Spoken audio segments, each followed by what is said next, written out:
Selamat pagi teman-teman. Hari ini kita akan membahas modul terakhir untuk semester ini, yaitu modul 12 mengenai financial and non-financial performance. Hari ini sebenarnya cukup singkat karena soalnya juga cuma 2 dan materinya juga cukup singkat ya. Untuk materinya kita fokus pada return on investment ROI, RI atau residual income, dan EVA atau economic value added. Oke. Sekarang kita baca soalnya dulu. Yang pertama, PT Matras Abadi, salah satu produsen kasur terbesar di Indonesia, memiliki 2 divisi utama, yakni divisi perangkaian dan pengemasan. Berikut informasi keuangan dari divisi tersebut selama tahun 2019. Oke, ini ada total aset, liabilitas lancar, operating income, sama required rate of return dari divisi perangkaian dan divisi pengemasan. Nah, instruksinya hitung ROI atau return on investment untuk setiap divisi. Petunjuknya investment sama dengan total aset. Lalu hitung RI atau residual income untuk setiap divisi. Petunjuknya investment sama dengan total aset dikurangi liabilitas lancar. Dan yang ketiga PT Matras lanjut aja deh. Kita hitung nomor pertama dulu ya. Seperti biasanya, kita pindahin dulu data-data yang dibutuhkan. Ya, ada total aset, liabilitas lancar, operating income, required rate of return dari divisi perangkaian dan divisi pengemasan. Nah, untuk ROI setiap divisi, kita ngitungnya adalah persentase dari operating income terhadap investment. Jadi, return on investment itu berapa sih yang didapatkan dari setiap investasi yang dikeluarkan, return yang didapatkan dari setiap investasi yang dikeluarkan. Maka rumusnya adalah operating income per atau dibagi investment. Hasilnya ternyata ROI divisi perangkaian 10,5% dan untuk divisi pengemasan 10,9%. Nah, yang kedua adalah residual income untuk setiap divisi. Residual income itu ada di petunjuknya ya, investment sama dengan total aset dikurangin liabilitas lancar. Nah, residual income itu adalah operating income dikurangin required rate of return dikalikan dengan investment. Jadi istilahnya dari operating income yang kita dapatkan setelah dikurangin return yang harus didapatkan dari nilai investasi tersebut, berapa sih sisa dari income yang bisa kita dapatin itu. Nah, berarti rumusnya adalah operating income dikurangin required rate of return dikali investment, atau kebalikannya juga nggak apa-apa.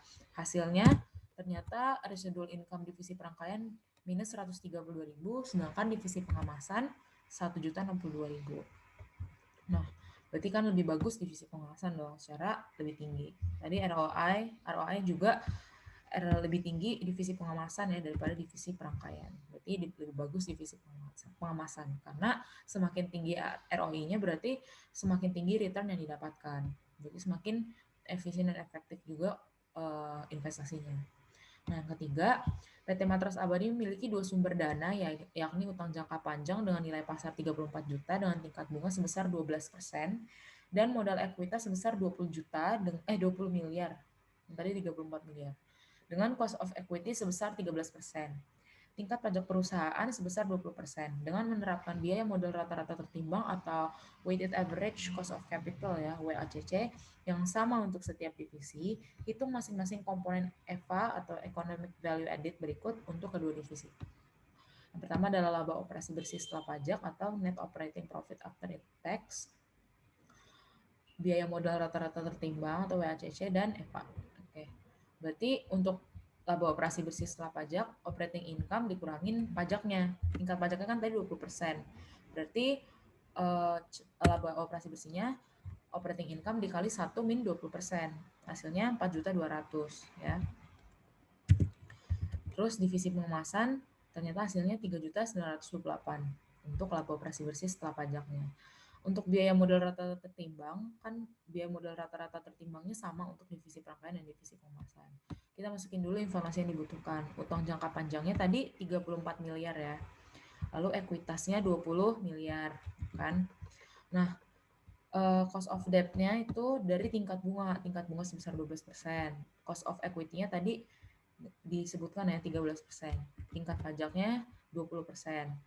Nah, berarti rumus WACC adalah persentase utang jangka panjang dikalikan dengan cost of debt dikalikan dengan 1 min tax. Jadi persentase utang jangka panjangnya dikurangin dulu sama taxnya, dikali 1 min tax, dikalikan dengan cost of debt-nya, ditambah dengan ekuitas, dikalikan dengan cost of equity-nya. Nah, cara nyari percentage-nya, ini 30 untuk utang jangka panjang berarti persentasenya adalah 34 miliar dibagi 34 miliar ditambah 20 miliar. Jadi utang jangka panjang ditambah ekuitas itu 100%. Nah, persentase dari utang jangka panjang berarti sama dengan 34 miliar per 54 miliar. Hasilnya 63%. Berarti komposisi pendanaan dari perusahaan tersebut adalah 63% dari utang jangka panjang dan 37% dari ekuitas. Nah, tadi yang ekuitas itu rumusnya bisa 100% min 63% bisa, atau bisa sama kayak tadi caranya 20 miliar per 34 tambah 20 miliar. Nah, setelah kita ketemu presentasinya, hitung pakai rumus WACC yang tadi, ya. Utang jangka panjang dikalikan 1 min tax dikalikan cost of debt ditambah persentase ekuitas dikalikan dengan cost of equity. Hasilnya WACC-nya adalah 10,85%. Nah, berarti kita cari EVA-nya sekarang. Nah, EVA-nya itu kita butuh data laba operasi bersih setelah pajak, WACC, dan total aset minus liabilitas lancar atau investasinya. Nah, berarti laba bersih operasi setelah pajak kan tadi 4.200.000 untuk divisi perangkaian, untuk divisi pengemasan tadi 3.928.000. WACC-nya sama kan untuk keduanya dari sini. Ya. Nah, untuk total aset dan liabilitas lancar juga tadi sempat dihitung juga kan di investment ya di sini. Nah, terus EVA-nya berarti laba operasi bersih setelah pajak dikurangi WACC dikalikan dengan total aset minus liabilitas lancar atau investasinya. Jadi hasilnya adalah minus 295.733 untuk divisi perangkaian dan 713.659 untuk divisi pengemasan. Berarti EVA yang bagus nih di sini adalah divisi pengemasan karena divisi pengemasan lebih besar jauh daripada EVA-nya divisi perangkaian. Nah, evaluasilah kinerja relatif setiap divisi menggunakan perhitungan Anda. Tadi kita udah melakukan evaluasi juga ya dari berdasarkan hasil perhitungan 3 komponen ini, ternyata tiga-tiganya itu yang paling bagus adalah divisi pengemasan, yaitu dari nilai ROI-nya, dari nilai RI, dan nilai EVA-nya. Sehingga dapat disimpulkan divisi pengemasan memiliki kinerja finansial yang lebih baik dibandingkan dengan divisi perangkaian. Oke, lanjut ke soal nomor 2. Selain melakukan penilaian terhadap kinerja finansial setiap divisi sebagaimana yang telah dilakukan di atas, PT Matras Abadi juga ingin melakukan penilaian terhadap kinerja finansial dari kedua cabangnya yang berada di Depok dan Bogor. Penilaian ini akan dijadikan sebagai dasar untuk memberikan bonus tahunan kepada manajer masing-masing cabang. Manajer dengan ROI cabang yang lebih tinggi akan diberikan bonus tahunan sebesar 5% dari RI cabang, sedangkan manajer dengan ROI cabang yang lebih rendah hanya akan diberikan bonus tahunan sebesar 3% dari RI cabang. Berikut informasi keuangan dari kedua cabang. Ya, ini adalah total aset, liabilitas lancar, penjualan, HPP, beban operasional, required rate of return. Nah, ini untuk cabang Bogor dan cabang Depok. Pertanyaannya adalah hitung ROI, hitung RI, dan hitung bonus ya. Nah, tadi kan dibilang bonusnya itu bergantung kepada ROI dari setiap cabang. Nah, nilai bonusnya nanti akan dihitung berdasarkan persentase dari residual income-nya. Berarti kita harus nemuin 3 hal tersebut kan. Nah, pertama kita ngitung ROI. Sama kayak tadi rumusnya berarti operating income per investment. Nah, berarti untuk cabang Bogor kita hitung dulu operating income-nya berapa. Nah, operating income-nya berarti sama dengan penjualan dikurangin harga pokok penjualan dikurangin beban operasional. Jadi 9 juta dikurang 3.500.000 dikurang 1.300.000. Hasilnya adalah 4.200.000. Sama juga dengan cabang Depok 10.500.000 dikurangi 3.250.000 dikurangi 830.000 sama dengan 6.420.000. Itu untuk operating income-nya. investmentnya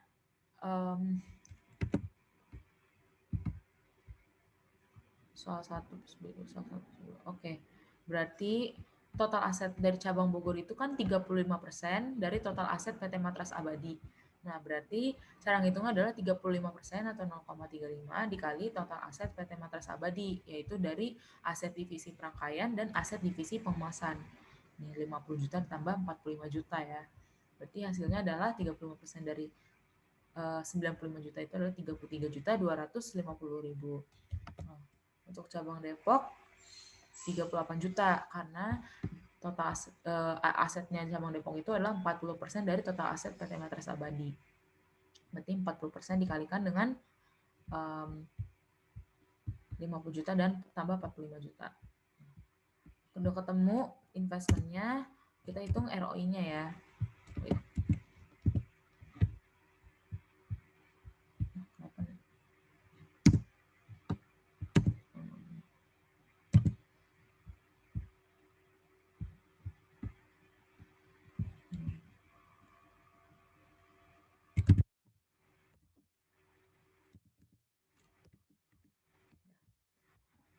Nah, berarti ROI-nya adalah ini 4.200.000 dibagi 33.250 sama dengan 12,6%. Kalau cabang Depok ternyata lebih tinggi, 16,9%. Lanjut, kita hitung RI-nya ya.